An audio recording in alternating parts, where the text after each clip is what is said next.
There we go. Man, my chair must have moved again, man. I can't seem to figure this out tonight. How you doing, Duff? Staying safe? Yeah, doing all right. How are you? Just a What are you saying? nice Saturday. Lots of sports. Nice Saturday. You said you got a tornado whizzing around your house or something right now? Yeah, not right now. A couple hours ago and last night Couple there were a few in the area. So Okay. So if Duffy runs for the bathroom or the tub or whatever you do in your part of the world, then we'll know. But yeah, hopefully all is well in your part. But yeah, sports is crazy right now. I can't wait to talk some NFL stuff. It seems like every couple minutes some other news breaks on somebody signing or NFL free agency rumors. So I can't wait to talk about it. So welcome everyone to the Sideline Podcast. I'm Kevin Showalter. Jared Booker is off this week, away with the missus.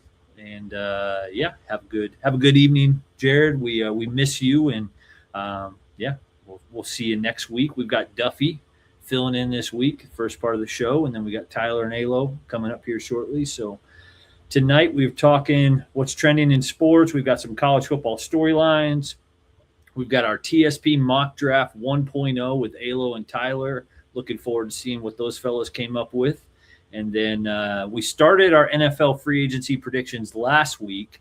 NFL.com list of 100 free agents where they should go. So we're going to keep working through that tonight. We've got NFL free agency starting on Monday. I, for one, can't wait. I feel like it's one of the better days as an NFL fan of the year. Like, you have so much hope. Like, if your team just lost, you didn't make the Super Bowl, it's kind of that renewed hope that, you know what, we can build something back. So I'm excited for that. So without further ado, let's go ahead and get into some trending sports. And see, we're already striking out if you're watching on the portrait YouTube view. We've got George Pickens from last week, so I'll fall on my sword there. That should actually lead Maxx Crosby to the Ravens, not George Pickens. But what are your thoughts? Maxx Crosby to the Ravens was a massive story. I believe it was last night. Crazy good signing, I think, for the Ravens, or trade for the Ravens. Obviously, they gave up a lot of first-round picks. The internet certainly is divided on this one. Some people think it's an overpay. Some people don't think that. You can find stats to prove pretty much any argument. But what are your initial thoughts on Maxx Crosby to the Ravens? Is it a good deal for them or not? yeah, I mean, I think it ends up being a good deal. I obviously Max is one of the best players in the league, if not the best. But the Ravens have been so close for so long. This could be the piece that puts them over the edge. Have another really big difference maker on defense. So we'll just have to wait and see how it shakes out for them. Yeah, absolutely. And I think especially with bringing in Jesse Minter, defensive-minded coach, this is it's a great sign, I think, for, hey, we're going to build not just around Lamar Jackson, but we're going to help a defensive coach have all the pieces he needs to succeed. It was kind of bizarre last year watching the Ravens defense not be good after many years where they were one of the top 5 in the NFL. So it was definitely strange to see that. I was trying to work this in here somewhere of a trending or a storyline or something, but Joe Burrow's chiropractor is going to be a busy man come this fall with that division of pass rushers. That man is certainly going to need some adjustments and something with all the guys that are going to be chasing him down. Certainly, as we get into some free agency stuff, the Bengals need to be buying an offensive line. This was another one I saw. Jordan Davis, my Eagles signed Jordan Davis. I'm going to butcher the numbers, but 3 years, $76 million, I think it was, something like that. A nice little deal for him. $20 million, highest paid nose tackle in the history of the NFL. So that's a nice little deal for him. He had a great year last year. Like, he's blocking multiple block kicks, some to win games, much better in pass rushing, always a good run stuffer. So you love to see this when you want to draft players and then you want to keep them around, not just let them go to other teams. So I thought this was a huge signing for them. Let's talk. Did you see the Packers traded for Zachary Franklin from the Colts? What are your thoughts on that? They got Zachary Franklin and Micah Parsons coming off the edge there in Green Bay. That seems like going to be good things for the Packers. Yeah, that's, again, kind of like the Ravens, a team that has been close recently and I think is really close to being right at that level to go win a Super Bowl. So that defense is going to be good again next year. I think they were good this year. I don't know what exactly they gave up for him. I haven't seen the details of that trade, but good for the Packers unless they gave up a ton for him.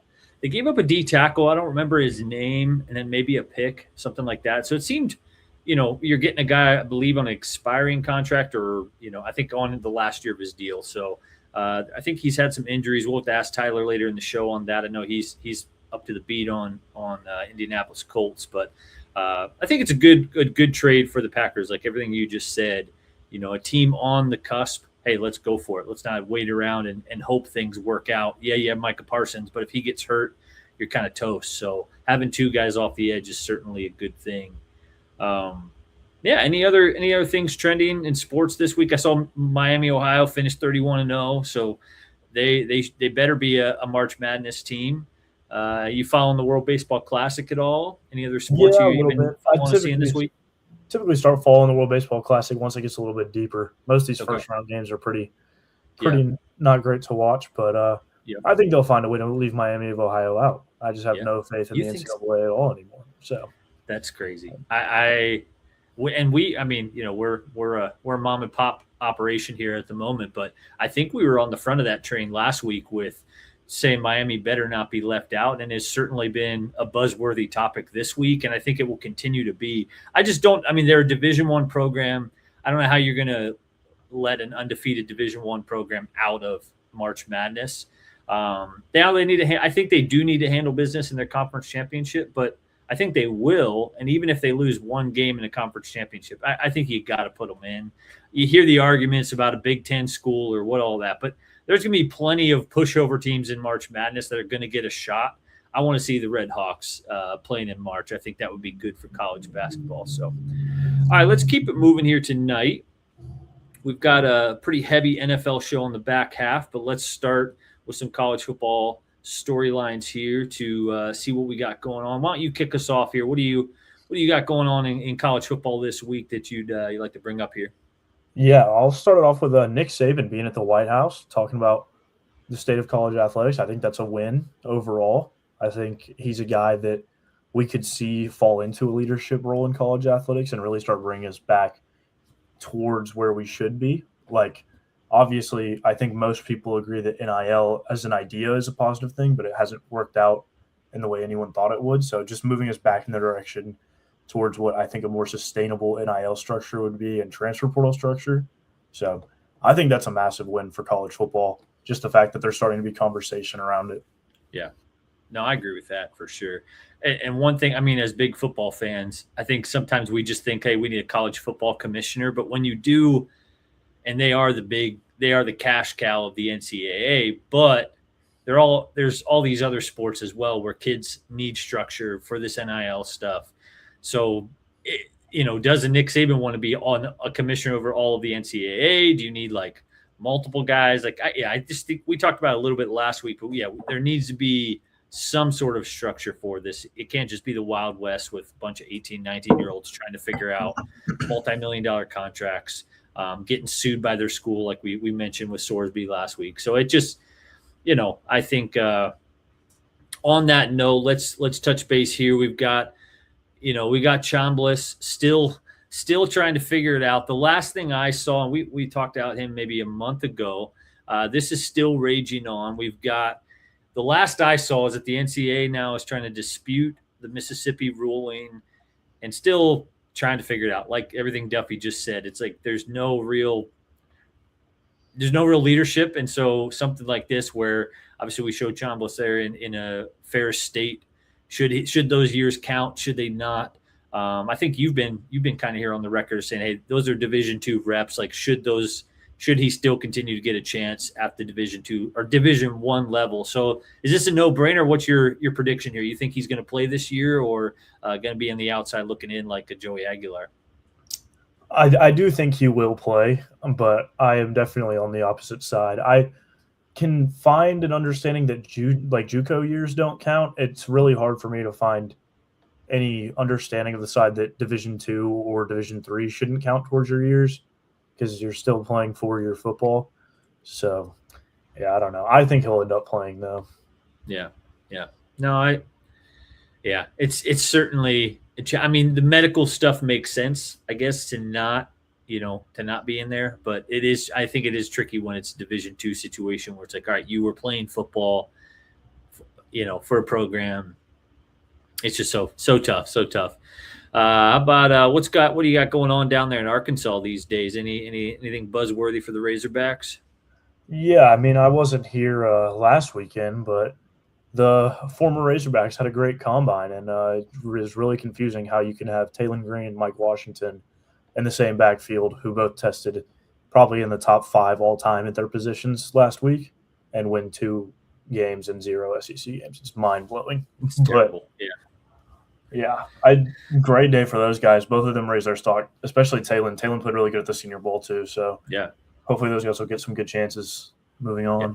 Especially in the advantage of the dual threat in the NFL. I think he certainly, he certainly would be a great person to bring in as a number 2 guy, developmental quarterback. He's not going to get the reins right away, but I think he could turn into a pretty good prospect with just his raw talent. Like an Anthony Richardson we talked about last week. He's so young. Is he going to find the right system, the right development to reach his maximum potential? So let's do one other college football storyline. Sad news this week. We had Lou Holtz passed away, college football icon. Rest in peace, coach, an absolute legend. I was doing a little research on him, and he's had his fingers, his impact on so many different schools in the broadcasting. Like this guy, when you think college football, I mean the Mount Rushmore of college football, he's maybe that's another topic for another day, but he's got to be close to be getting at least on that Mount Rushmore of college football personalities, coaches. He's done it all. Obviously, the national championship with Notre Dame. That's why we put it on the background here of our storylines. But any other final thoughts before we move along to some NFL stuff? No, it was cool. I was at the Arkansas-Texas basketball game on Wednesday, the day Lou Holtz died, and they did like a moment of silence and had a thing for him. So sad to hear, but I mean, just like you said, an absolute legend of the game. And I would say is on that Mount Rushmore of college football. So yeah. All righty. Well, very good. Well, we'll see you here in a few minutes. Duff will be coming back for our NFL free agency, but so without further ado, let's go here. We'd just like to thank you guys for spending your Saturday evening with us here, TSP Community, Sideline Podcast. Go ahead and hit that subscribe button on YouTube. Helps us out a ton. And we're continuing to grow community of people. We want to see more people in the comments, in the chat, talk sports with us. We love featuring those comments, so let those flow in. If you're watching along, you can drop a comment with which NFL free agent your team should sign, or as we get into some mock draft here, which guy you want to see drafted on your team. So without further ado, let's hand it over here to Alo and Tyler for their mock draft 1. There we go, Alo. How's it going? Way too early to be doing this. Free agency is heating up, but why not throw a couple darts at the wall and see how we do? Absolutely. So here we go. We got our mocks right up there. We hit a couple similar things. Obviously, Heisman Doza himself going number 1 for both of us. But why don't you shoot through your first 10, and then I'll do mine. All right, sounds good. So at number 1, the Raiders pick no other than Fernando Mendoza. I mean, there's nothing really much to say. It's Fernando Mendoza, Heisman winner. At number 2, the Jets pick Arvell Reese. At number 3, the Cardinals, I have them picking Sonny Styles. At number 4, I have the Titans picking David Bailey. At number 5, I have the Giants picking Carnell Tate. At number 6, I have the Browns going Monroe Freeling. And number 7, the Commanders pick Caleb Downs. At number 8, the Saints pick star running back Jeremiah Lowe. At number 9, the Chiefs pick Reuben Bain Jr., which is crazy to get him that low in the draft, but I know he's going to be a stud. And then at number 10, the Bengals pick Mansour Delane. All right. What are your favorite picks through the top 10 there? Yeah, so that's what I was gonna say. So my favorite picks out of that top 10, I really like. I'm a big fan. I mean, I know I'm biased. I know everybody's gonna be like it's biased, but I mean, Reuben Bain Jr. going to the Chiefs would be crazy. I mean, I know everybody says it's short hands or short arms or whatever, but honestly, if you put the tape on, we know he's a stud. Him besides Jones would be crazy. And I don't think they really need Jeremiah Love because there's so many free agents at running back this year. So they could easily take a running back. So, yeah, I feel like getting him, and now we know that they have an additional 29th pick with the trade they made. With the Rams, they could easily fill in the quarterback position. So, yeah, I mean, I think that's a steal right there for them out of the 1 through 10 for sure. Yep. And I like every direction you went here. I think you kind of nailed that top 10. We kind of go back and forth here and there. I do love that pick. If the Chiefs can get him, let Spagnolia cook with Bain Jr., please. That would absolutely take that defense to another level when it's already great. You pair him with Jones on that defensive line, it's going to be a nightmare going against them week in, week out. Yeah. Yeah, I agree. Let me hear that. Let me hear that Tyler top 10. All right. So for me, obviously, Heisman Doza. I'm an IU fan. We all knew it. I think the Raiders absolutely are going to love him. You're going to put him in there with Tom Brady, also just a football guy. So you're going to give Mendoza, who's a football nerd already, that kind of mentor right off the rip. Watch out. The Raiders are finally going to get back to being the Raiders. Now, they just shipped Maxx Crosby, so they're also in real rebuild mode. So we'll see how that goes. We'll talk about that later. We both had Reese, the linebacker, going to the Jets. Obviously, they need to start rebuilding that defense, kind of get back to what they do best. Now, here at the Cardinals, I really went Francis Maigoa. I hope I don't butcher these names. There's a good chance that I do, so I apologize to everyone ahead of time. But I have them just kind of building in the trenches. You went on the defensive side, absolutely. They could use that as well. And I mean, Jacoby Brissett was putting up numbers, but I think whatever they start to build from here, I always believe in building in the trenches, so I gave them a tackle. As much as I hate to see it, I have Tennessee actually grabbing Bain Jr. here early in the draft. The Giants, I think they want to continue to be dynamic and explosive. So you got Jackson Dart there, Malik Neighbors, and then Tate. Me and you match up perfectly there. That offense could be absolute fireworks. Yeah. The Browns at number 6, they got 17 quarterbacks on that roster, so you better start stacking some wide receivers. I went Mekhi Lemon. After that, Washington, they're going to want to be defensive. They want to build up that defense. So I have them taking the linebacker, Sonny Styles there. And then hold on a second. There it came back. And then Saints, again, building in the trenches. They got a lot to do. They need to rebuild this thing. So David Bailey, defensive end out of Texas Tech there. So the Chiefs, I end up giving Jeremiah Love because I think that run game just continue. Like you said, free agency could be an answer there, but I think they would love to have Love on that roster. And then finally, the Bengals have been absolutely desperate for some secondary. You touched on it, the lane there. I went Caleb Downs. I went safety. So I went a little bit different route, but we both agree secondary is what's needed there. So some of my favorites, like I mentioned already, was Tate going to the Giants. I think if you give that type of offensive firepower to Dart, you can see exciting things. And you were a big Dart guy, right, during the season? Yeah, I love Dart. I do. I think he could be special. I think it could be like a Patriots thing with Drake May, how he led him to the Super Bowl. I could see Jackson Dart doing that. Absolutely. All right, so get back to the graphic here if we can, and then go ahead and go through your 11 through 20. Of course. So at number 11, I have the Dolphins taking Kenyon Sadiq out of Oregon. I have the Cowboys taking Dylan Thiemann, safety out of Oregon. And this one's crazy. I know people are going to tell me I'm crazy for this one, but I have the Rams taking Ty Simpson out of Alabama. I have the Ravens taking Francis, excuse me if I budge these names, Magua out of offensive line tackle out of Miami. I have the Bucks taking Keldrick Falk. I have the Jets taking Jordan Tyson I have the Lions taking Akeem Masador. I have this one's tough. I have the Vikings taking Vega Olaine from Penn State, the guard. I have the Panthers taking Spencer Fennell out of Utah, and I have the Cowboys taking Avion Terrell out of Clemson. Just my favorites right out of these 10 to 20. I actually like this. So I know I'm going to talk about the Dolphins a little bit, but we released Tyreek Hill.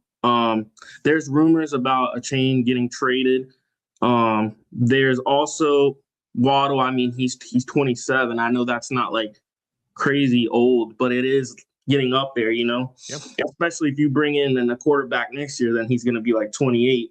So I have them getting Kenyon Sadiq, because if you are tanking without telling us that you're tanking, but you're doing it, you got to have some kind of weapon when that rookie quarterback comes in next year. And if you do get a veteran quarterback, even if you do, one of the quarterback's favorite weapons is a tight end. It's their safety blanket. So I definitely think that you need to. And another thing is, we never had a great tight end. So I would like to see that. And now tight ends are important. Look at Tyler Warren on the Colts. Look at Bowers, how that could change an offense. So, and then I know it's still like I wanted to do 1 out of the 10, but another one I have to talk about is Ty Simpson going to the Rams. I think I like this because he needs like a year to be under somebody, and he showed you potential. Like in the beginning of the season, he was going crazy. I'm pretty sure he ended with 28 touchdowns and 5 interceptions. So, I mean, you have an offense with Puka, you have Sean McVay, and then you have Matthew Stafford teaching him the ropes. I mean, I don't know. Maybe I could go back there and play quarterback, So he has the talent. I don't have I'm not 6'5", and I can't throw 70 yards or 60 yards. But he showed potential. He showed he has the talent. He played in the SEC, so I could definitely see him being a piece in a year or two. And he doesn't have to start right away, because we don't know. Stafford could play another 3 years. Yep. Could be like a Rodgers situation in Love. Brett Favre and Rodgers. So yeah, that's my 2 big picks for that 10 through 20. I mean, I like it. I agree with you. I think Dolphins, given some offensive firepower, get some things to work with, some pieces there. Like you said, they're going to lose some, so they're going to need something new. And tight end, it's exactly what you said. Look at the Raiders. Look at Tyler Warren. Look at the Bears. So with Colton Loveland. So you look at all those, and you can see how a tight end can absolutely open a offense up wide open. So I do find the Atlanta thing with Ty Simpson interesting. Definitely a play. Let me throw a wrench in it though, because I am still an AR believer, and I'm just not going to quit on the kid just yet.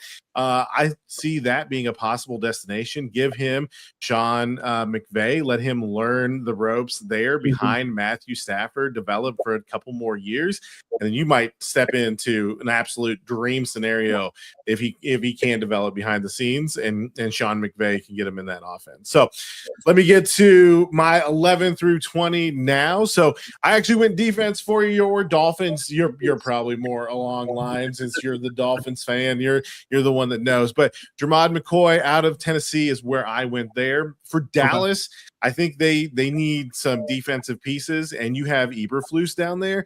Eberflus loves him some linebackers. Let me tell you, that man wants to be in 4-3. He wants to live it. He wants to live cover 2. And so I think C.J. Allen is who the Dallas Cowboys pick up there. After that, this is where I actually took Mansour Delane. I think he goes to the Rams now. Obviously, that probably changes since the Rams shored up their cornerback situation and just extended and brought back a guy. So that probably shoots that. But I already said it. We're way too early. We get it. We're throwing darts. So after that, I took the Ravens again. Shit, just blast this out of the water because Maxx Crosby just got traded there. So most likely, I would agree with you with the Raiders now having that pick. I could see them absolutely going tackle. They got to protect their new prize. So pay no attention to Akeem there, which probably then messes up the rest. But Tampa Bay, I agree with you. You got to get Todd Bowles some major pieces there. I gave him a cornerback personally. They got a little depleted there the last couple of years. So Avion Terrell is who I went with there. The Jets, like I said, they need that identity. They need that defensive. They need to get back to being the tough-nosed Jets that they have been in other years. And so I had Caleb Banks, defensive interior, going there from Florida.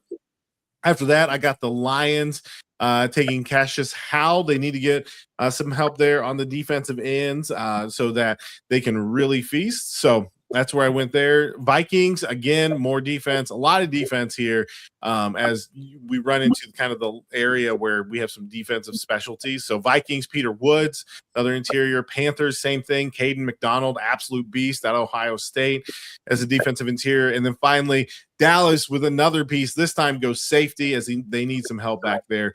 Dillian Thieneman, going there to Dallas is how I put it. So obviously I have a lot more not to love here. I think Jerry, if he reins it in and he gives Eberflus some pieces and brings that defensive back up, I don't think you have to worry about the offense. I think the offense I think Dak is good. I think he's had some injury problems. He's fluttered. I don't know, something about Dallas. Tony Romo and him just seem to get stuck right from going over the hump.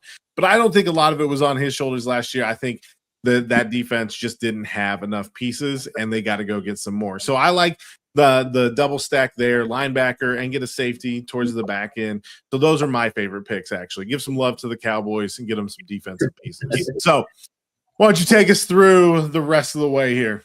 All right. So the Steelers, they need a wide receiver too badly. Casey Consumpcion, I think he actually pairs up with DK perfectly because DK's got the size and the physical abilities, but Casey's very explosive, so I could see that being a perfect pairing. And they finally got to find that wide receiver too. It's been long coming. The Chargers, I know they're great on defense, and I just think that Harbaugh's a defensive guy. I like Caleb Banks there from Florida, also because we talk about, they need offensive line, but they don't. Alt's coming back. Slater's coming back. They should be healthy because they did get hurt early. So they're going to have plenty of protection there. So with the Eagles, I mean, I think this one's important because Lane Johnson is aging. And why not learn from one of the greats, Lane Johnson? You could get Caden Proctor from Alabama. I mean, that's a perfect fit. He can learn from the best. And you never know. I mean, Lane Johnson has had injury last year, so he might have to fill in quicker than expected. And then the Browns. I mean, you're going to like this one. Omar Cooper Jr. from Indiana, a champ. That's what the Browns need. They need some leadership, especially a wide receiver. I think Jared Judy's good. I just don't think Jared Judy's a number one. Jared Judy's is great in the slot. But if you could get Omar Cooper in there, physical wide receiver, and now we know Fannon's a dog, so you add him in there too. I think that could be a good offense for Sanders to see what he actually has. Is Shedeur Sanders your guy? Especially going into the 2027 season where there's a good quarterback, supposedly. So then I gave the Bears. Now, we know that they traded DJ Moore, and people are like, maybe they need another wide receiver. But I don't think so. I think Luther Burden is going to play that Amon St. Brown type of wide receiver for Ben Johnson's offense. And we know that how St. Brown is. I think Luther Burden is a stud. I really like them at Missouri. And I think he could do a lot of great things for that offense. So look out for him. I see him going super early in fantasy football this year for sure, especially with DJ Moore gone. And then this one, I'm sorry. I'm going to shout Booker out for this one. I got the Bills taking Mekhi Lemon. I mean, I'll talk about it after, but the Bills need a wide receiver. I know they have DJ Moore and Shedeur, but I just think they need more wide receivers because we don't really know. And Coleman, I don't know, maybe he still, finds his groove, but he hasn't panned out. I think what made it worse was the organization came out and said that he hasn't panned out. So that's a whole mess there. So you need to get another wide receiver. At 27, the 49ers get Caleb Lemieux, another offensive tackle out of Utah. I think free agency, the 49ers will get some wide receivers. So I think they need to protect Purdy through the draft by getting him an offensive lineman. And then the Texans, man, this is important. They just traded another offensive lineman to the Browns, which does not make sense. So this needs to be key for them to get Blake Miller, offensive tackle from Clemson. They need O-line help. The Rams. So we know that the Chiefs traded for this pick, and I'm actually going to leave the player that I pick here for the Chiefs. Jeremiah McCoy from Tennessee. I think he goes to the Chiefs, and you know what? He'd be a top 10 pick if it wasn't for the ACL tear he suffered. So I honestly think he would have been a top 10 pick for sure. And then the Broncos, they need linebacker help. I don't know if they addressed it in the free agency, so I got them going with CJ Allen in Georgia. They really need linebacker help though. And the Patriots, I know that we saw Campbell and the other rookies struggle in that Super Bowl. That man Drake didn't even know where he was at by the end of the game. So I know they need offensive line, but I just don't think they pass up on Kashu Howell, the edge from Texas A&M. I think maybe they stick with Campbell and their other rookie. It's rookies, and you didn't expect them to go to the Super Bowl. So that right there, I expect them to get better and grow. And then number 32, I mean, we're at the point where the Seahawks, dude, they could take whoever they want at this point. I mean, they are disgusting. But I got them going Colton Hood from Tennessee because they do have Job and Woolen going into free agency. So I think they, just in case one of them or both of them leave, it'd be good to get depth there. So, yeah, that's my 20 to 32. But out of those, the one that I find, I know it's crazy because a lot of people have him going earlier. And on top of that, in Dynasty, he's going crazy early. Malachi Lemon. I mean, dude, I'm sorry, but what were you saying? Honestly, I don't even know. This man's like that. I don't know if he was possessed or he was doing a TikTok. He was like, hey man, dude, man, I just do it, bro. What are you saying? I just think it tanked. And people are saying that he did it on purpose. People are saying he don't want to go to the Jets. He wants to play with a good quarterback. But you might mess around and, you go to the Eagles. What? You're going to be behind A.J. Brown and Devontae Smith. You're going to see no playing time. So, I mean, me personally, I would want to go to the Browns and the Jets because if you're that dude and you're that talented, then you could show them. I mean, look at poor Garrett Wilson, man. He's still a stud. I mean, you don't even know half of his quarterbacks that's throwing to him, but he has talent. So, yeah, I think with that I don't know, that possession he had where he was possessed, through the whole interview, I think put his stock down. I don't know if that was his plan, but he needs to talk to his agent or whoever or his role models because that wasn't it. That was not it. I'm sorry I took a little long, but that one got me. That interview got me. I completely get it. And I'm not going to disagree with you. I think Booker had some stuff last week on it. He was doing some mocks of it. Yeah. It was pretty rough. And maybe he is, but I mean, I don't know that you just shoot yourself in the foot like that when you got that much money on the line. That's why I don't think he did do it on purpose because I don't think anybody's giving up that many millions of dollars to just avoid the Jets. And if he's like that, then he looks like he might like the nightlife. So I think he wants New York. I was going to ask you before you start your list, you think that's his personality? Listen, SoCal is a place, my friend. Oh my God, you never know. He's spent a lot of time by the ocean. You ask Pat McAfee, they got some stuff going on out there that is good medicine, and so I think you could make a case that might be it. Imagine him on the Dolphins. Tyreek might come back for free if he goes to the Dolphins. Hey, man, you'll never see both of them at training camp for practice. No, they'll be late to everything. They don't believe in practice over there. All right, so for me, I mean, similar strategy. I think Yeah. we're pretty much in lockstep here. I also have the Steelers. They do need offensive weapons. They need some help there at wide receiver. So I had Jordan Tyson from Arizona State. That's just the direction I went because obviously I had Tate going a little bit earlier there, or early on in the process there, and then Concepcion. I still see him on the board there, and I think he was close to breaking that top 20, but that's what I went with. Flavor there. Chargers, I agree. They are getting pieces back, but I think just the lack of depth, maybe this is paying a little bit much for that, but I think there's a pathway for Alo Vega Loene to make the starting lineup there and just shore up that offensive line. I mean, the quarterback was absolutely getting destroyed back there. You can't risk, like he's putting his body on the line. You can't risk your franchise quarterback going down, so they got to keep him clean. I hope Kevin's going to enjoy this one. I had Sadiq falling all the way, and they got to replace that tight end weapon. Yeah. That offense to go, especially in the Eagles, I think Kevin will back this up.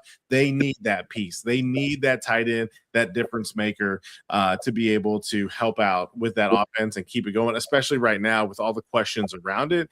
I think there's a lot of reasons for that to happen if, of course, he falls. After this, we were similar on the Browns. We just did it in reverse order. So for you went tackle early, shore up that offensive line, and then wide receiver late. I did the opposite. I went Monroe Freeling here, giving the Browns a tackle to help protect one of their 17 quarterbacks that will be on the field next year.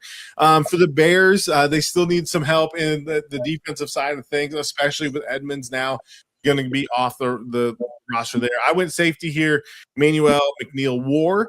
After that, again, lockstep with you. Obviously, the Bills need wide receiver help desperately bad. Josh Allen needs it. I don't think they're just going to draft. I think they're also going to get something in free agency. For a Colts fan, I'm hoping and praying that answer is not Alec Pierce and that they're just not going to throw the bag at him. But I go with Denzel Boston here out of Washington to give Josh Allen some help. After that, San Francisco, I think that they actually go defense. I think their defensive end, same thing. They've had some injuries. They've had some issues. So Keldrick Falk here out of Auburn, that's what I went with to help them on that defensive side of the ball. Completely agree with you. We both know it. I think everybody in the NFL knows it. The Texans' offensive line was absolutely atrocious. And I don't like the Texans, and I don't like CJ Stroud because I'm a Colts fan. And I don't know. I mean, the offensive line was definitely some of it. I don't know that it was all of it, but there's only one way to find out, especially with CJ Stroud going into a very important year here. You get him some help on that offensive line. So I went Caleb Lomu here, tackle out of Utah. After this, I had the Rams getting, again, another quarterback because of the quarterback situation not quite being shored up. So Colton Hood there. Here's where KC went for me. I actually had him going to the Broncos. I think that defense is absolutely dominant. So give Bo Nix and Sean Payton some help there on that side of the ball. So KC here. And then I agree that Vrabel probably would love to have him some extra defensive weapons. I think he's the type of coach that feels like as long as his offense doesn't lose it for him, he can do enough on the defensive side to do it. But in this case, I think they have their franchise quarterback, and you got to protect that. You have to protect your investment behind the line there because no matter what, at the end of the day, that is the most important position on the field. So Caden Proctor, tackle out of Alabama, they're going to help out the offensive line. And then finally, the Seahawks, like you said, they're stacked. I mean, what else do they need? But I think if you're looking at Norm Macdonald and what he needs is he just wants to see continuous pressure nonstop. So give him TJ Parker out of Clemson, defensive end there. So the picks for me that I really like out of this section is getting Josh Allen some help. Please, that man's an alien. I'm a big fan. I think he's awesome. Give him some wide receiver help and let him be the hero that he can be and just somebody sure-handed that can catch balls, be open. And I think Denzel Boston is something that can be that for him. So that's my list. It's way too early, but I like both of our drafts. Yeah, I really do. I like both of them, and I totally agree with the get Josh Allen a wide receiver. He needs a wide receiver one Diggs was there as a wide receiver one, but was he really wide receiver one? Because he came with so much baggage. So hopefully he could get a wide receiver one that just is quiet, does work, and does what he could do. Completely agree. All right, let's see if we get the other fellas back in here now, see what they think of the draft, and maybe break down some free agency here. Crushed it, fellas. I love the Ty Simpson. Love/hate it. The Ty Simpson to the Rams makes too much sense. Stafford doesn't have 5 years left, but getting that 5th year it feels a little high for Ty Simpson, but in that system with years to develop, maybe old Gunnar Stockton, he's still around there. Maybe he is the solution, but I think that'd be a smart move for them. How about you, Duff? Any picks stand out? I'll just go. I think the one I have the most time around Cassius Howell. I think he's going to be a steal wherever he goes. I think when you look at 1, physical traits, and 2, like mental traits and attitude and defensive lineman, I think he checks every box. That dude's like tenacious out of this world and is one of the most competitive people I've ever watched play football. So, yeah, I was looking at his clips earlier, and it shows up in all phases of the game. Like he's strip sacks, stopping the run, getting to the quarterback. Like he would be a steal at 31 for sure. And the Mekhi Lemon is going to be interesting. You did a good job of lightly roasting him, but it's crazy. The range of outcomes for that guy. But same thing. You turn on the tape and he's nearly untackleable in the open field. And so I think that does translate, and somebody's getting a really good player. We've seen it with the coaches. These opening press conferences mean nothing for a Nick Sirianni, a Dan Campbell. You can bomb your first interview, and still, if he puts up on the field, it's not going to matter.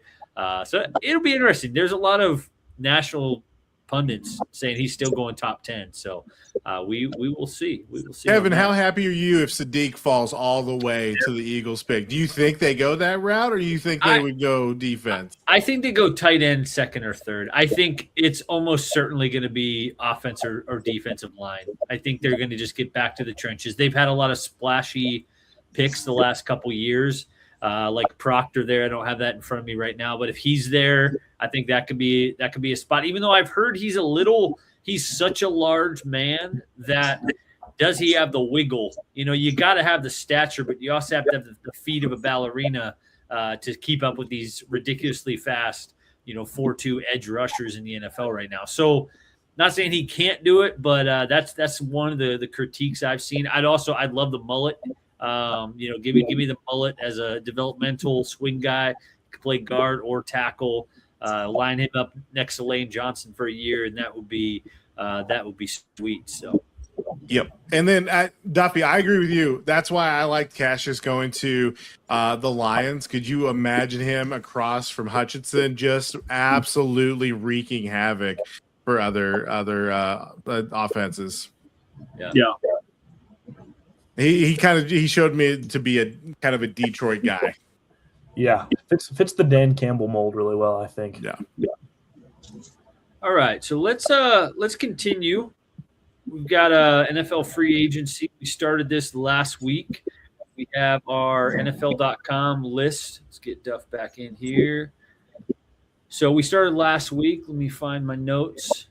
We went through Malik Willis, Jalen Phillips, Tyler Linderbaum, Alec Pierce, Trey Hendrickson, Devin Lloyd, Daniel Jones, and Kenny Walker. So if you're interested where you think those guys are going to go ahead and check that live stream out from last week. But picking up, I think we're around number 10.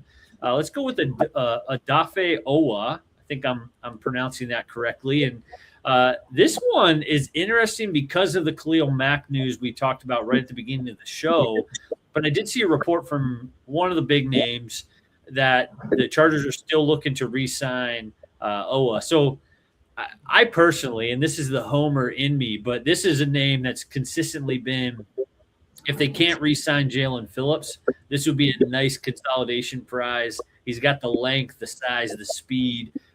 Give me this guy in Philly for a Vic Fangio defense. I think he would be an excellent fit in the 4-year, $80 million. How does the Jordan Davis, extension factor into this. I'm not sure. I could also see, for a minute there, I thought maybe he could go with the Raiders, pair next to Maxx Crosby. And last week, the funny thing is we were talking about let's put another edge next to Maxx Crosby. And clearly the Raiders do not listen to the Sideline Podcast. They're like, we're going to send that man packing. So that's just terrible. They've had no hope in Vegas for so long. And now that they finally have a glimmer of hope, they send their franchise packing. I don't get it. Any other teams that stand out for Odafe? I think all 32 teams could use another edge rusher. But any other thoughts here, Duffy? Where do you think he lands? Yeah, I'm kind of on the Eagles train too. I think, to me, that's a team that is going to be spending this offseason on a pretty high clip, I would think. So I think that's a good spot, and I think that's a spot where they need help. So. And then, all right, so we had Rashid Shaheed here. He's our man on the graphics. We'll throw him back up there. And the Seahawks are in a really interesting spot where they have a lot of guys going into free agency. I think they have around $50 or $60 million to spend, obviously before any restructures and that type of thing. So they could look like a completely different team next year while still being competitive. They clearly can draft really well. And so I think you guys were spot on, having them take another edge rusher. They're likely going to lose some of that D line to free agency. So Rashid Shaheed, I saw an article this week that it sounds like the re-signing in Seattle is not in the cards. I don't think they're very close on the numbers. Alo, who should sign this? He's 28 years old, special teams demon, speedster. He can do it all, but we talked about it last week. He's not quite that wide receiver one. He's not going to get $30 million per year, sort of in that Alec Pierce type of range. But who should sign a Rashid Shaheed on Monday? It's coming quick. Yeah. So I'm going to go with this team because he's familiar with it a little bit, in the sense that his offensive coordinator's there now. I'm going to go with the Raiders. I just think they need as much offensive weapons as they can get, because we all know here that they're picking Fernando Mendoza. It's not a secret. I think they pick him. They're going to have Bowers, him, and they could easily get another wide receiver now that we know that they have the 14th overall pick as well. And that sets Genty too. That sets it up pretty well. And then now you have the special teams covered. I don't think I've ever saw that man drop a fumble. And I've known he's been running touchdowns like crazy. So, I think he would be great for Clint Kubiak and the Raiders. So, I see him going for the Raiders. I see him going to the Raiders for sure. Yeah. They've got $120 million after that Maxx Crosby trade. So they're certainly going to be spending. We'll see if they spend it in the right places. Can they make a Patriots type turnaround, or will it be more of the same in Vegas? So let's move to the trenches here. We've got Elijah Vera-Tucker next on the list, former first-round pick. It was funny listening to you guys talk about Jets and Browns purgatory, because that's kind of where this guy went. He got drafted first round, high upside, but you go to the Jets and it's just like, we hope you make it to your second contract, because it's not a great outlook for most people. So a disaster. I mean, he's had some flashes. I think he's had some injuries. But, Tyler, I mean, who needs to bolster their O-line? First that comes to mind is the Bengals.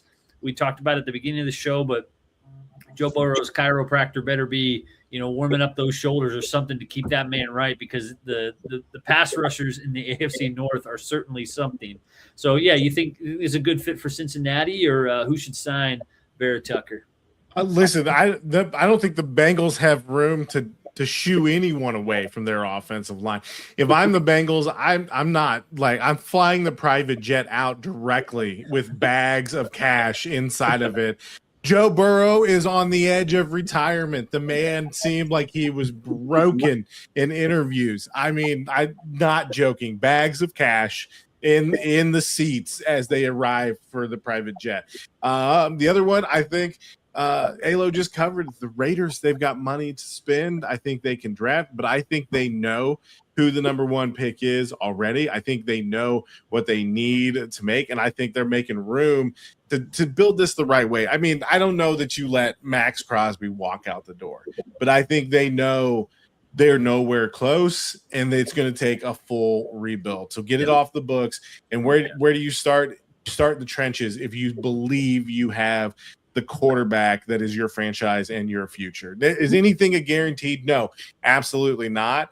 But if you're taking a QB at number one, you spend every amount of money to make sure that he can succeed. So I think the Raiders are another good option here, just because they need to rebuild that offensive line. They need to allow those weapons that they have, Bowers, Janty.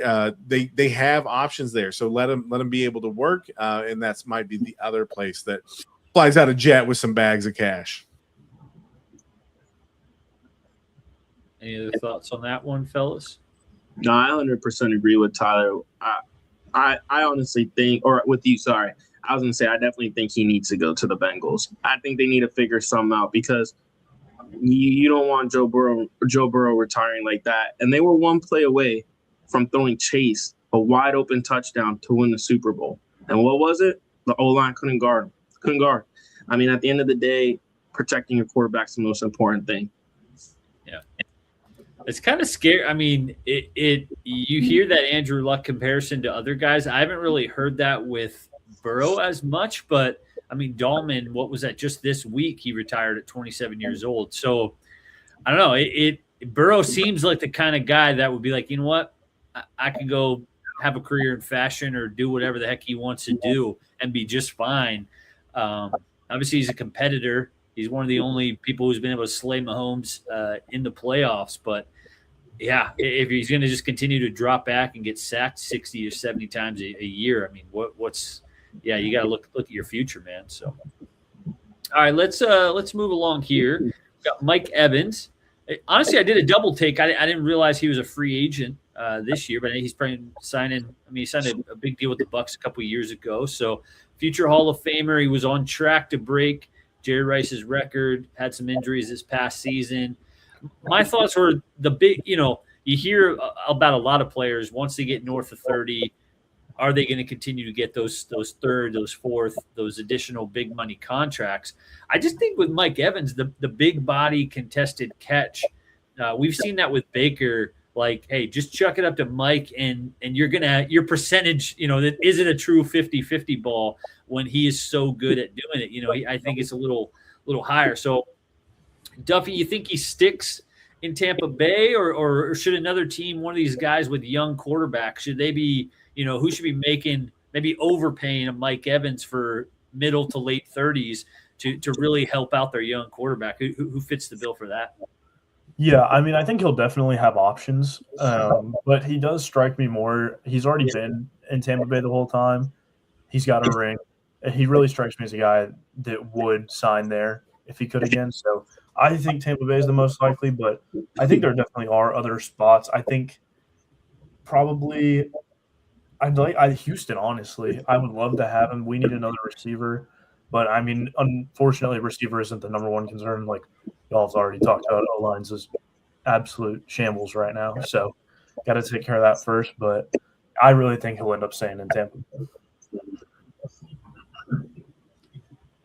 This is a little bit of a rabbit trail. Should they extend Tank Dale? Dale? Also, a Southern accent comes out there. But I saw an article this week where – Tank Dell looking for a 4-year, $80 million extension or something like that. With the injury, yeah, Halo with the reaction there, I'm like, with the injury history, I don't know how you could give him that type of money when, it's like, he's a small body. Are you going to be able to make it through a grueling season?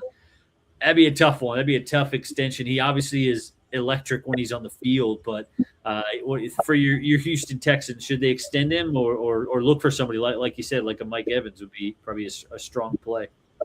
Well, I mean, I'd love for him to extend Tank Dell, but if he's asking 4 years, $80 million, there's no way they're going to for that price. So, but I do agree with you. He is electric when he's on the field. It's just unfortunate what's happened to him so far.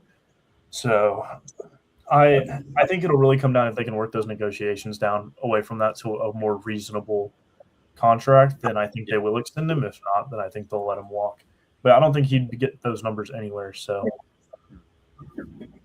Tyler Alo, Mike Evans stay in Tampa, or is he going elsewhere?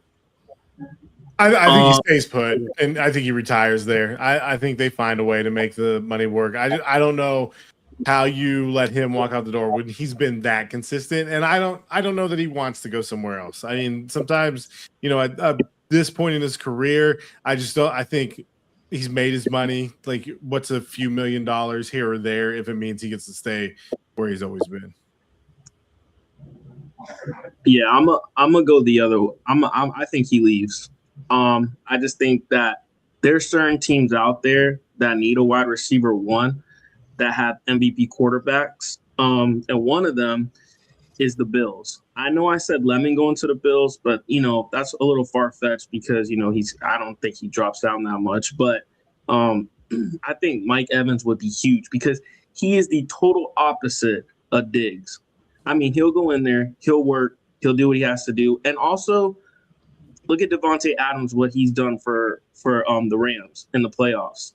So I think Mike Evans does that too for Josh Allen, because there's times where Josh Allen has to make throws and we see people dropping it, and then you need that contested catcher, and he's going to catch those for sure.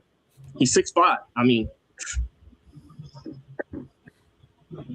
Absolutely. All right. I was trying to, if you're watching on YouTube or you saw the our thumbnail ahead of time, I was trying to pull that up here. We're going to stick in Tampa with tight end Cade Otton, and we're going to group this in. There's kind of an old guard of tight ends, the Travis Kelce's, the Dallas Goddards, and then there's a couple guys here in this 25 to 27 range in years old. So on the NFL.com, Kyle Pitts was on this list in this range. I've seen some graphics recently. I think it was even on Yahoo, where it still had Kyle Pitts as a free agent. Let's actually start there before we move to Otton and Isaiah Likely. But should Kyle Pitts get the extension in Atlanta, oftentimes the franchise tag is sort of a, hey, let's hold your rights while we negotiate an extension. It can also be, let's make you prove it one more year to see if we want to give you that extension. So which side do you think it's on for the Falcons? Is it, hey, let's work this out over the next couple months, or do they want to see one more year, no more Kirk Cousins? His best games of the season were with Kirk Cousins. So we're really curious to see what he's going to do, with the quarterback. And obviously we mentioned this a little bit last week. But yeah, just Duffy, Alo, Tyler, Kyle Pitts, long-term extension, rapid fire, yay or nay on that? Duffy, you kick us off. Yeah, I think this is definitely more of a prove-it franchise tag. I think there's been flashes of really, really good football, but the consistency definitely hasn't been there. So I think that's kind of what they're looking for, a little more consistency out of him. And I think if they get that, then I'm going to go yay on the extension. Yeah, I'm right there with you. I think they're giving credit where credit's due. Inconsistency at quarterback, between injuries and not working out and things like that. And yet he has continued to improve and show flashes. I don't know that, he proved that he was the top pick that he went, but he's proven that there's something there, enough to keep working and see if you give him a quarterback consistently through the year, what that looks like. So I would be a yay on the extension if he can prove it and take another step this year. Yeah. Halo? I just want everybody to know that they picked that man over Jamar Chase. That's all I'm saying. I don't know, man. That's what they do. Hey, that's what number 8 overall or something like that? They picked him at number 3. 6. Oh, yeah. Oh, gosh. It's somewhere up there. Yeah, that's 5. Wow. Ain't that crazy? That is wild. But to answer the question, I just think I don't know how many years we're going to go every year and say, hey, this guy's going to be the guy. Yeah, he's going to be a great tight end. I mean, I got people in fantasy, some of my friends, they're like, oh, man, this is his year. We're going in, year 6, year 5, year 4. It's not his year anymore. I just don't think he's him. I think after this year, the Falcons are going to realize, hey, we got to get rid of him or let him go. And he goes somewhere else. We had someone, we created a YouTube short on a similar type of topic, and one of the comments was he's going to get Julio Jones type of usage this year, and I was like, that's a little bit disrespectful to Julio Jones. Like, he was a Hall of Famer in Atlanta, and you're saying a tight end that's had one decent year is going to be Julio Jones in usage? Like, I don't know, man. That's that feels like a little bit of a stretch. So, all right, let's bump back here to Tampa. We've got K. Dotton here on this graphic, and then we'll talk Isaiah Likely as well. To me, this one is interesting. Tampa Bay is at a kind of a fork in the road. They have a lot of older players like a Mike Evans, a Vita Vea, Levante David, all of those guys remaining from the Super Bowl run with Tom Brady. And they've got a lot of younger players that they seem to be trying to build around. And Baker Mayfield is kind of the one in the middle holding this together. He's young enough to get the big money extension. I think this was a little bit of a mistake here from the Bucs not extending this guy, just letting him go to free agency. If you look at the snap percentage, every time you turn on the Bucs tape, they're running the ball behind Otten and behind Tristan Wirfs on every single play. And you could say, yeah, that's Tristan Wirfs, but it's also Kate Otten like leading the way on most of these plays. I think you got to extend these young players early to keep them in your building and build. But it's hard when these teams have these older players that led you to a Super Bowl. And so I just think the Bucs are at this fork in the road. Alo, who do you think should sign K-Dot and tight end? Should the Bucs try and bring him back, or is another team going to swoop in and take a 27-year-old tight end who plays a lot of snaps, has been very productive, and has shown a lot of potential? Yeah, I think the Bucs should re-sign him and give him the contract he deserves. But I think he goes to the Commanders. I think that's a great landing spot for him. Daniels needs like a safety blanket. He needs wide receiver help, of course. But he needs like that safety blanket. And I think I've ever seen the dude drop a pass. And like you said, he plays every snap. He does not get hurt. I could totally see him on the Commanders and helping them out, especially with Daniels, Yeah, absolutely. Taped up knuckles, old school. I don't know what the Eagles are going to do at tight end. I heard you guys talking Kenyon Sadiq. I like that. I honestly like Stowers a little bit more because he's bigger. Sadiq's kind of that tweener, like 6'3", 230 type of body, which I think that can work in the NFL, but these guys just get stuck in the middle of, like, you're not quite big enough to be in the run game, but you're not quite, fast enough in the pass. I almost like Stowers better with just the size he brings, but Sadiq is going to be interesting. He has a wide range of potentials, but I wouldn't hate the taped up knuckles coming to Philly and lead blocking for Saquon. I think that would be, especially they brought the OC from Green Bay and seeing what Tucker Kraft did last year. I think you could get a lot of that same type of production. Whether they keep AJ Brown or not, you still need production from the tight end. And so let's go one more tight end here, and we'll wrap up. Isaiah Likely, another guy with a wide range of outcomes. My question for you, Tyler, here is this to me is someone going to egregiously overpay for a player who he never really was able to usurp Mark Andrews, older man Mark Andrews, always injured Mark Andrews. Like, the second Mark Andrews comes back, he's immediately back in the tight end one role. So I think Likely is really talented, but sometimes I'm like, is he going to be – he might get paid like, a McBride or like one of these top guys. You're hoping he can take that step. I'm just curious, is he going to take that step, or are we going to look back in 3 years and be like, wow, they overpaid? And who do you think that sucker is? Is it going to be the Jets? The Raiders. We've all been spending the Raiders' money the last couple of weeks, but who should sign Isaiah Likely, Tyler? Who should sign him and who will sign him, I think, are two different categories here. I just see him more as that offensive threat. Like, he's not really in the blocking line. I think he can get in the way of some blocks. I think he can throw his body out there, but I don't know that he's that road grader like Kate is. Like you were saying, I think that's perfect for the Eagles to pick up. and let him be a road grader. I see more Isaiah Likely as that athletic tight end that goes out and catches a million passes or gets out in the open field and can break one off and get up the field. So one of my sneaky ones, though, the Rams just did it in free agency. They re-signed. I thought he might be in play for the Rams. Actually, I thought he might be somebody that Sean McVay could use around there.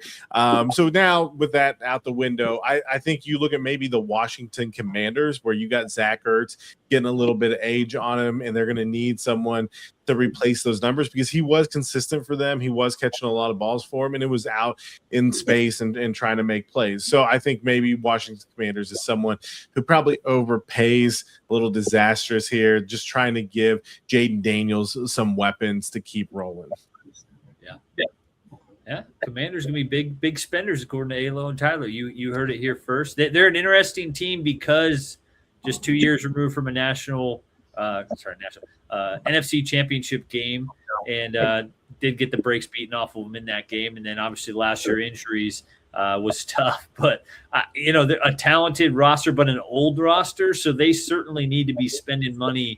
You can't be trotting Austin Eckler, Bobby Wagner as – we're going to ride you guys to the promise. They're great leaders to have in the locker room, but you need those younger guys who can carry a heavier load and not being, trusting Austin Eckler to be your RB1. So yeah, I like the pairing with Likely or one of these tight ends in Washington. I think that's a smart move for Jaden Daniels and company over there. So any final NFL free agency thoughts, predictions outside of our list? We'll wrap it there, but obviously Monday is one of the best days of the year. Hope is renewed with 31 fan bases while Seattle continues to celebrate their victory. But any other homer picks for your teams?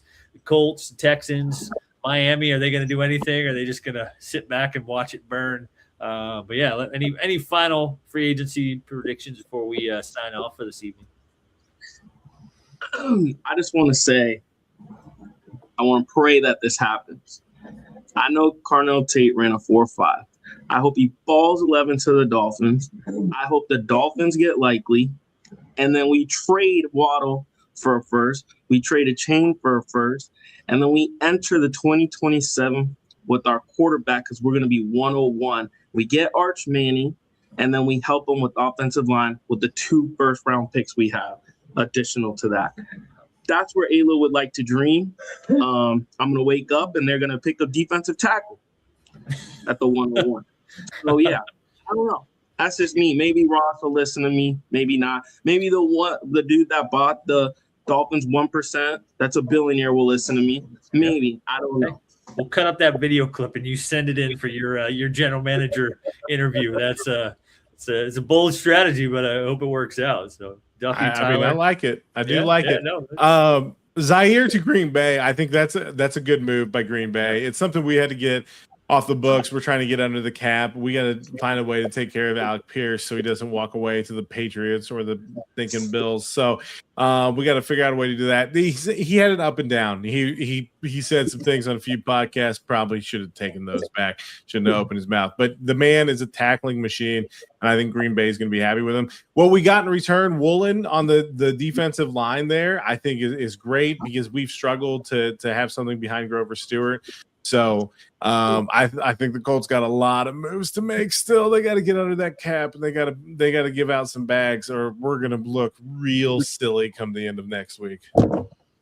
Yeah. Duff, any other moves here, Texans? Yeah, I really liked the David Montgomery trade, but I think it all is for nothing unless you really go after O-line this offseason in free agency and the draft. So I have no specific wants. Just go get people that can play, please. Yeah. We've seen it the last couple of years. You have to be able to control the line of scrimmage. I mean, the Patriots are probably wishing they had a few extra guys to protect. You get to the Super Bowl, and then your quarterback's back there just getting teed off on. So you got to have the linemen if you want to. I mean, we saw that with the Eagles last year. That's why I think they're going to be drafting big people. I honestly wouldn't be shocked if they didn't sign an offensive lineman, or they got the defensive line covered, but bring in another right guard, even a right tackle to sit behind Lane Johnson in case he doesn't come back this year. I just think you need that depth in the trenches because these guys get hurt, they get rolled up on. And you see teams, I mean, Saquon getting tackled 4 yards behind the line of scrimmage doesn't look like the same guy, but the talent's still there. You need those big boys great up front. So I that was music to my ears hearing Duffy say that the Eagles are going to be big spenders. I hope it's true. Howie Roseman, this is your time to shine. And he's often said when he has his best offseason, the Eagles have their best seasons. And so, go spend some money, get us some linemen. Go ahead and bring in K. Dotton as a tight end road grader. Continue to draft on the defense, and let's go win another Lombardi. So that's my thoughts, and I can't wait for Monday. It's gonna be a hard day to focus at work when these reports can be buzzing. So I always do find it interesting how it's like the tampering window opens at 9 a.m. Pacific, 12. These deals come out at 12:01, like $100 million deal. $100 million deal, $300 million if you're Alec Pierce, gets negotiated in all of 60 seconds. So clearly they're tampering before the tampering, but it should be exciting. So anyway, appreciate you guys for being on the pod tonight. As always, you can follow ALO Leagues, Mr. Diesel for Tyler, HTX Ballco. Booker, we missed you, and we should be seeing you next week. Safe travels. And again, hit that subscribe button on YouTube. That helps us out a ton. We're here Saturdays at 6 p.m. plus or minus. If you're betting the over under on our start time, go ahead and take the over on that most weeks because that's just how life goes. But 6 p.m. plus or minus, we're here talking sports. Have a good rest of your weekend, fellas. We'll see you next week.